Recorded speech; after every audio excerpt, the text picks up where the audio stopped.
Mga natapos na proyekto sa ilalim ng Build Better More program ni Pangulong Ferdinand R. Marcos Jr. ibinida ng DPWH Western Visayas. Si Jenel Baclay ng Radyo Pilipinas Iloilo sa Balitang Pambansa.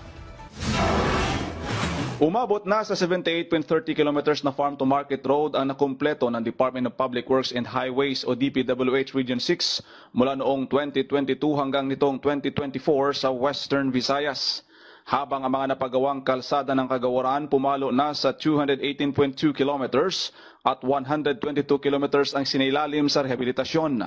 Nasa 1,752 units naman ng multipurpose building ang natapos ng DPWH sa buong rehiyon. Ang mga naipatayong school building naman pumalo na sa 280 o nasa 1,088 na silid-aralan habang 6 na po naman na classroom ang sinailalim sa repair. At para masolusyonan ang pagbaha, 130,053 meters na flood control projects ang naipagawa ng ahensya.